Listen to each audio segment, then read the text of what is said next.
As you may know, I recently did my Master's of Education program from the University of the People, and I just finished in June. So I wanted to make a quick update video about the whole program in general, the cost of it, how many courses were involved, kind of a little bit about what I learned. And then in part two, I want to go into the quality of the program, whether the quality was good, the positives, the negatives, and then in the last part of this video, I want to go into whether the program is actually worth it or not, and what my plans are for the future with this, having this certificate done, my MED done, which is such a relief. So let's get straight into the video. All right, so part one, the program and the cost. There are 13 courses total, and the cost went up to about like a little bit over $3,000, like $3,200, let's say, for the program. This was from 2021 up until 2023. So I finished the 13 courses in 2 years. And the last two courses are solely focused on the applied research, which is like equivalent to a thesis paper. And you're only allowed to take one course at a time for those last two courses.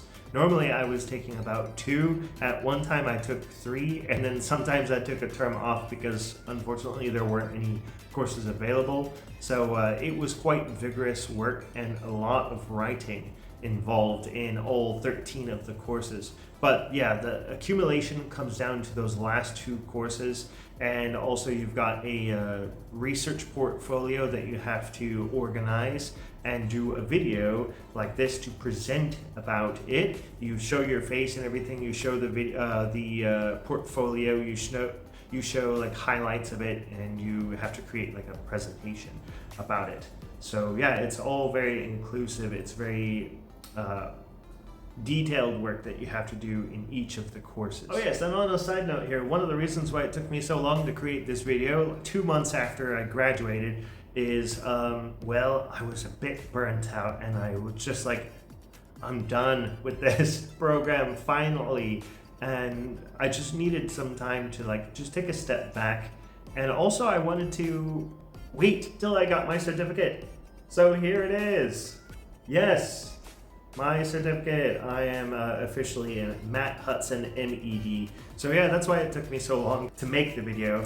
And I'm so happy to have that paper now. And yeah, so it's such a relief. And I just needed some time to just take a step back and relax a bit before I jump back into like fully creating videos and actually concentrating on my career, my future, and everything. It was a bit all overwhelming, and just to continue working on that, to continue like doing difficult stuff, I just needed a break. I needed to take a step back. And that's what these types of programs do to you. It's like, okay, after you're done, just take a moment to reflect on it, take a moment to get your bearings, and then you can go forward. All right, let's get into part two of this video. So part two is focusing on the quality and applicability of the program. So as I said earlier, it's 13 courses long, and all of the courses have open source materials, meaning that you can grab these sources. Like if you did a search on the internet, you could find these sources and read them for free. So yeah, that would be kind of a negative, but the positive is, like, for me, I wouldn't necessarily know what to study. In each of the courses, they have particular topics, and then the instructors guide you along through each of the assignments that you do, and you go out and you study those particular materials that they have prepared for you in a particular order as well. The courses are all structured, so you cannot take a particular course before you take another one. Even though that they are open source and you can access them for free, which I guess another positive is you don't have to pay for any like outrageous textbook fees or anything like that. All of that is free. Positive is that it's all structured and guided.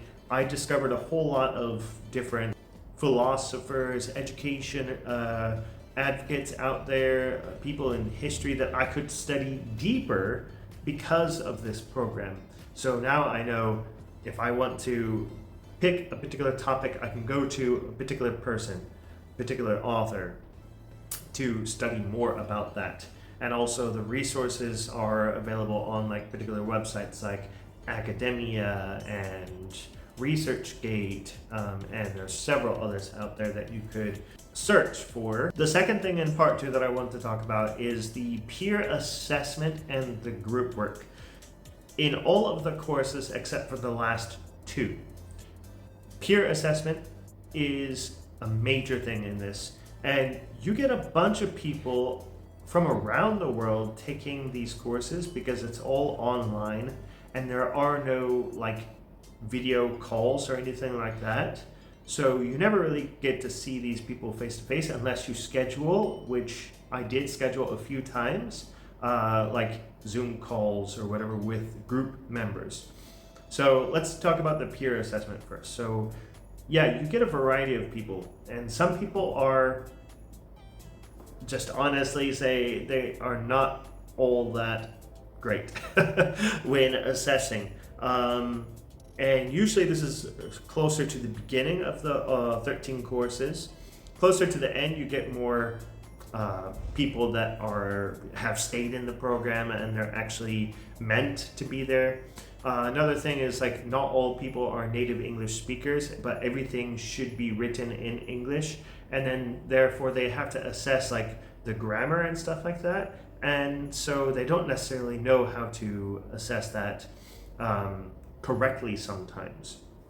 So that's kind of a negative, and I would say about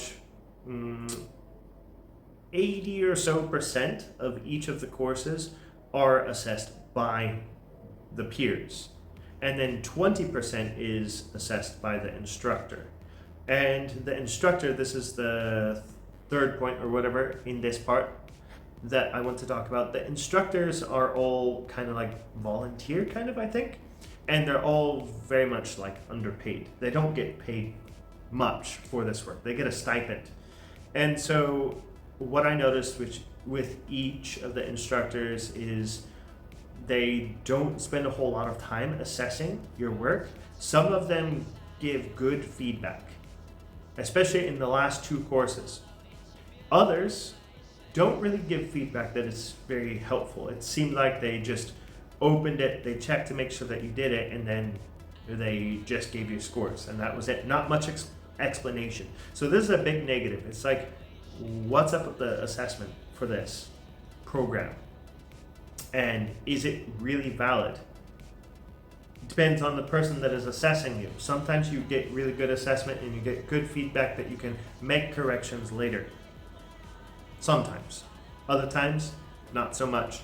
So that was one of the major negative aspects. You could also take this next part as a positive or a negative. The program is wholly based on writing. I mean, you just write and write and write for each of the assessments, with exception to the portfolio presentation, the research portfolio, which you have to create a video about, and you also have to collect all your materials and put it into Evernote. So that was the only aspect that was not written. Everything else is written. So you might get tired of writing, and if you don't like a lot of writing, then it may not be that good of a program for you. And then also there's I shouldn't say no interaction, but there's very little interaction between you and others of the program and also the instructors. You don't get on any sort of video calls. There's no like weekly meeting or anything like that. So this could be considered a positive or a negative depending on your own personal opinion. For me personally, I would have liked to have some sort of maybe weekly or monthly meeting or something like that, or like once per course or something, to have a meetup and just chat with the people. That would be a nice addition to the courses. That's a suggestion to anyone at UOPeople who design these courses. If you're watching this video, try to incorporate something where people interact more, because the UOPeople website does say that, hey, you get to interact with others, and that's not so much the case even in the discussion forums, there's not too much happening there. So take it or leave it. It's a positive, it's a negative, depends on you. Okay, and the last part of part 2 here is it actionable? Well, yes, I would say a lot of the information is very actionable. Like, you could take this information, you could apply it in your teaching, and I hope that you do apply it in your teaching or designing of lessons or anything like that. It can be very applicable. It just depends on what you do with it. And then the portfolio can also be very useful. It just depends on what you do with it, how you organize it. And you could use it to also give to like a future employer and say, hey, this is my portfolio, this is what I've worked on, this is like some examples of my lessons, some of examples of courses that I've designed or something like that. So yes, it is actionable only if you do something with it. If you just write your assignments and then forget about it the next day, then it's useless. And part number 3, last part of this video, is the program worth it? For me, yes, it has been worth it, but at the same time, it's a bit too early to tell. For you out there watching this video, it all depends on your goals. Like, where do you want to teach? What kind of work do you want to do, right? If it's in the US, I've read some things online that, yes, it is an accredited school, but some schools in the US may not accept that. But if you're working in Asia, like I'm in Indonesia right now, I teach at an international school, and I okayed this program with my school before I took it, of course, because I wouldn't want to take a course that the school wouldn't accept. So if you're in Asia, then it's probably going to be accepted because they just want you to get a piece of paper that says that you have a degree. And yes, it is accredited. So you just have to verify with the schools before you decide to invest this time and this money, which is not too much compared to other universities, but it is a lot of time. Research beforehand. See if it's if this program is eligible to where you want to work. For me, I have no plan in the future for working at schools, like in the classroom. For me, in the US, I have no plan for that. I may be working in the background, doing like instructional designing or things like that, and this degree can be applicable to that. But for teaching in the classroom, you do have to definitely double check for that. Okay, so let's get into some of the positives and the negatives of this program, some maybe highlights for the future, whether it's applicable for the future. Okay, so first of all, you definitely can become a better teacher by studying all the stuff this program has to offer. You can definitely get better pay at the school that you're at. You can have a whole lot more opportunities with the master's degree, and of course with the experience that you have with teaching. You have more leadership opportunities. With an MED, you could become a principal as well, which principals can get paid quite a lot, but also have a whole lot more responsibilities. And then credibility also goes up, even if people are not really paying attention so much to what university you went to. If they see that you have an MED, they're like, oh, cool, right on. This person went through a program, they spent the time on it, therefore they have the credibility. And then also, like, one of the things that I'm really looking into for work in the US or remote work is instructional design, which is, there's a whole course on instructional strategies or something like that in UO People, which is how I got introduced to instructional design. And that's a topic that I've dived into deeper, and I'm going to continue to dive into deeper. It's an option for teachers or educators who don't want to be in the classroom. It's a great option, and also, as many teachers probably know out there, teachers do not get paid enough. And instructional design is an option to where you're still in education, but you're not in the classroom and you're getting paid what you're worth. Instructional designers get paid between $80,000 to like $120,000 per year, which is amazing. Unless it's in higher education, instructional designers get paid a bit less than that, like maybe $50,000 to $80,000 for higher education or education in general at schools.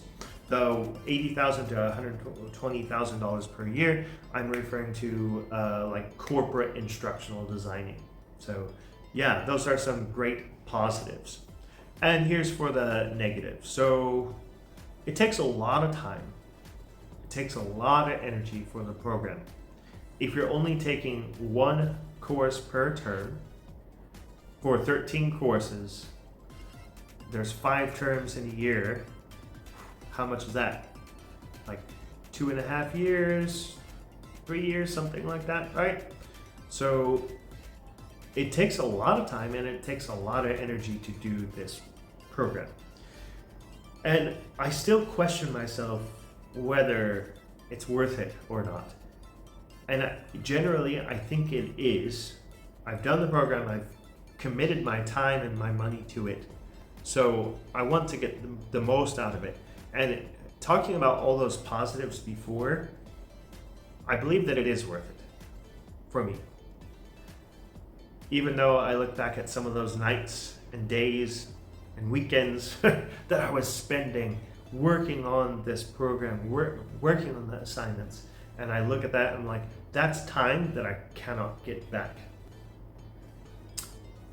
But the future, I still haven't experienced it yet, so I don't know. I can apply these skills, I can use the advantages of my MED to make it all worthwhile. And that's my goal, because I don't want the last 2 years to go to waste and just be like, oh, now I have the paper, but what am I gonna do with it? You know, I have to be active, and you have to be active too. When you're looking at your future, you have to be active in order to make it a successful one. If you just sit there and be like, oh, I have the MED, but you sit there and you do nothing, then nothing's going to happen. So there it is, the negatives. I didn't have too many, but yeah, that's what it is. People had been asking me to make this video for a while in the comments of my previous videos on this topic. So I'm glad that I was finally able to get a chance to make it for you. And this may very well be the last one in this series, since this program is done. I've got the paper to prove it.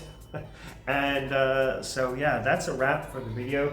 If you do have any specific questions about the University of the People Masters of Education program, you can feel free and drop them in the comment anytime, and I would be happy to try and give you like a detailed answer, maybe links to somewhere or suggestions or anything like that. And if you're not considering taking the program, then well, I hope the video was informational for you anyway and enjoyable to watch. So if you're not already subscribed to this channel, make sure that you hit that subscribe button. And if you're taking the program and you feel like this video is useful, share it with other people who you know are taking the program as well, or considering about taking the program. So I'll see you all in the next video. Thank you very much for watching. Take care.